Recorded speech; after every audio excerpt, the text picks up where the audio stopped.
Hello, everybody. Welcome to Friday. We're not doing the show today, so I just wanted to do a little summary for what happened. Today the stock market was down about 0.5% on the S&P 500, but this was a pretty big week. Lots of things happening. Market was down a bit for the week also.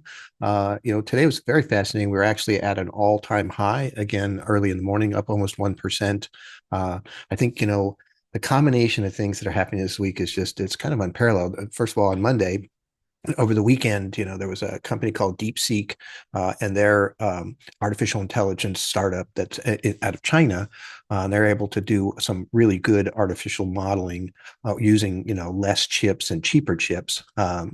And so all of a sudden it was the number one app, on the Apple App Store over the weekend. And so the market dropped 1.5% on Monday. Nvidia lost 15% in one day.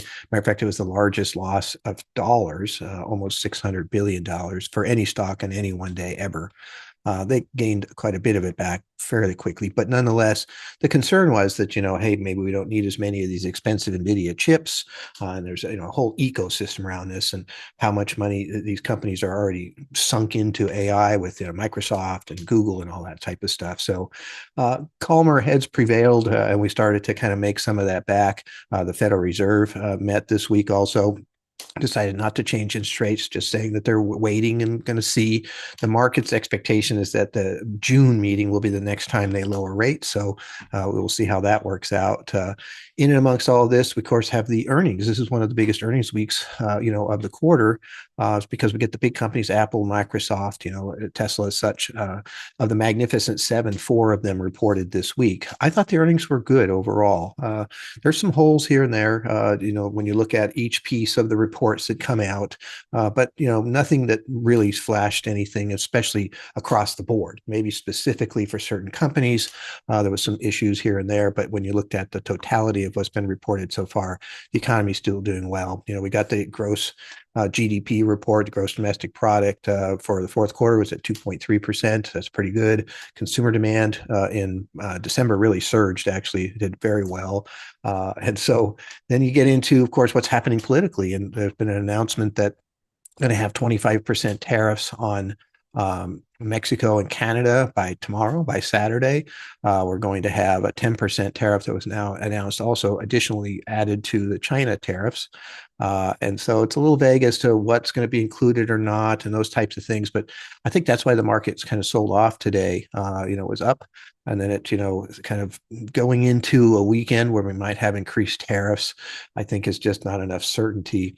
But a fair amount of discussion on the comments within the videos this week, just talking about whether the market was broadening or not. So you got the S&P 500, which is kind of narrow because it's capitalized weighted. So you've got all these big companies that dominate, but it still has 500 stocks. Should we use the Russell 1000? It's also capitalized weighted, but it has more stocks. It's a little bit different, but not enough. And so one of the comments was talking about a Invesco equal weight S&P 500 ETF. It's a ticker symbol's RSP. And so what they do here is that all 500 stocks are equally weighted. So it doesn't matter what capitalized. So NVIDIA can be equal to Target or whoever else as far as that goes. And so that's a good way of tracking breadth motion. So is the stock market starting to come off of these big stocks and starting to spread into mid cap and small cap or other industries even as far as that goes? And we are seeing some decent results out of the breadth motion in the market, but in my opinion, not enough to really jump on that bandwagon. That will be a part of a bull market run. It's an average of 5 years. We're halfway through. At some point in time, the market will get very confident if it continues, and we'll start to move into these other stocks. I don't think the market can get confident in a situation where you're looking at tariffs, which are kind of an unknown. We don't know. I mean, the last time they did tariffs was at the very end of 2018. And the market dropped 19.6%. Now, at the same time, the Fed was raising rates in that time frame. They stopped raising rates, actually started lowering rates shortly thereafter, and they stopped doing more tariffs.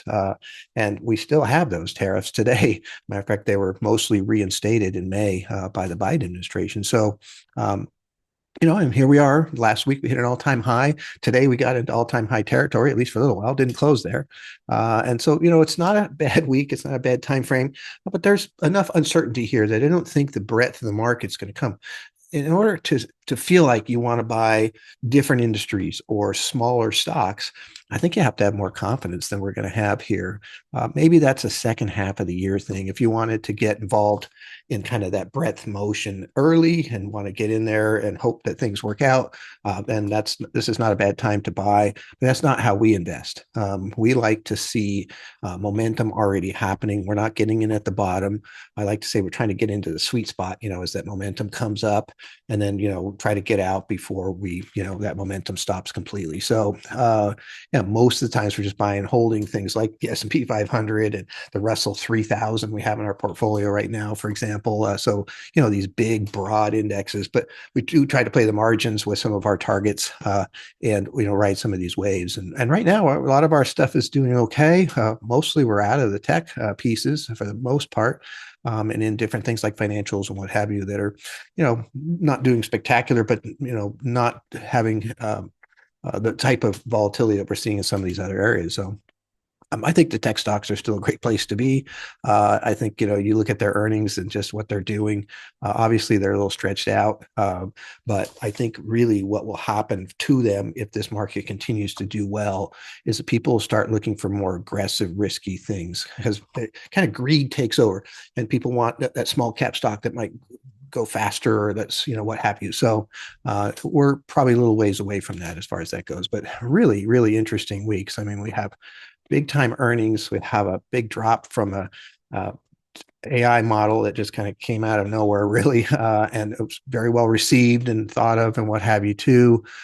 We have, this whole tariffs issue. We got the Federal Reserve meeting. I mean, it's pretty amazing week altogether, and we ended up a little bit down. Although I will say, on this big earnings week, when we get these big companies, we've been down quite a few times in my recollection. It seems like the market needs to kind of digest and settle, get past some of these earnings, and then it can start to move. So. But we'll have to see what happens with these tariffs. Is it just a threat? Is it a negotiating ploy to try to get something to happen? They're claiming it's about fentanyl, coming into the country. Okay, that's fine, but we'll have to see how that plays out and what do tariffs really mean in the end. I mean, like I say, we've had $350 billion worth of tariffs that were put into place in 2018, and last week we hit the all-time high for the stock market, and we've hit 50 some of them last year. So, are they really that bad for the economy or not? These are looking like bigger tariffs to me altogether. So maybe it's a much bigger issue. We do have a different situation now than we do in 2018 in that we have a slightly elevated inflationary level. We also got today the PCE core PCE inflation report, which was at 2.8%. And so it really hasn't budged since May. It's been 2.6 to 2.8% since May of last year. And so inflation is not coming down anymore. And if you start throwing in tariffs, does that create that inflationary situation where core PCE starts to go up and the Federal Reserve starts to raise rates? The market would probably look on that pretty poorly. So that's where we're at. That's why the market has essentially been going sideways. We're almost at the same place we were since the middle of November. I like sideways motion, especially if we can get above it and really go, because then it becomes support. But right now, we're just building this sideways motion. Is it going to become resistance because we fall below it?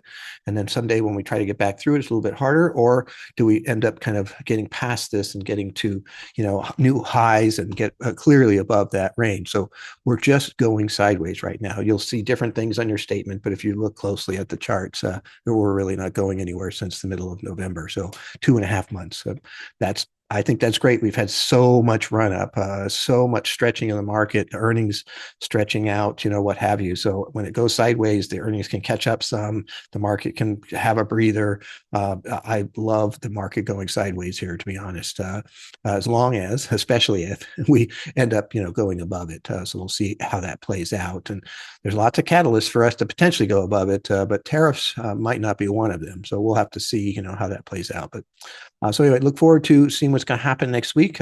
Keep doing the daily videos Monday through Thursday. We should have a show next week. Easton's coming back, so we'll try to do a show next Friday. So look forward to talking to you then. Thank you.